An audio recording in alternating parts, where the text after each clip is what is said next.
సర్పంచ్ ఎలక్షన్లు 37 తారీఖు వరకు అయిపో. ఇలా ఆల్రెడీ 20 తారీఖు 19కి వచ్చింది. ఇంకో 11 రోజులలో అయ్యే పరిస్థితి కనిపిస్తలేదు. సో ఎట్లా చూసుకున్నా మన అమరాబాద్ పులి గాడి గుడ్డే అవుతుంది. ఈ 10 మంది కూడా రేపు ప్రజలు గాడి గుడ్డే ఇస్తారు. ఎవరు కూడా గెలడు. లేదు గెలుస్తారని మీకు నమ్మకం ఉంటే నాకు ఛాలెంజ్ చేసుకుందాం, మనిషి 100 రూపాయలు పెట్టేసుకుందాం. నేనైతే ఛాలెంజ్ చేస్తాను. ఈ సన్నాసులు అభివృద్ధి కోసం పోయినామని చెప్పారు. ఏమైనా అభివృద్ధి జరిగిందా? ఏమైనా డెవలప్మెంట్ చేసిర్రా?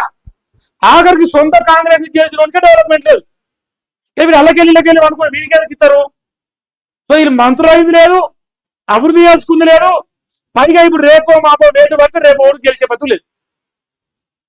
పోయి కుర్తిలో పడ్డట్టు అయిపోయింది ఇలా బతుకు. మరి వీళ్ళు ముందర పడరా? ఇక నోటీసులు మరొకటి అని కాలయాపన చేస్తారు. ఫైనల్ గా ప్రజల జడ్జిమెంట్ ఈ రోజు చెప్తాను. ఈ 10 మందిలో ఒక నాతో కూడా గెలవడు. గెలుస్తాను మీకు నమ్మకం ఉంటే నాకు చెప్పి మరి పెట్టేసుకుందాం మనిషి కింద.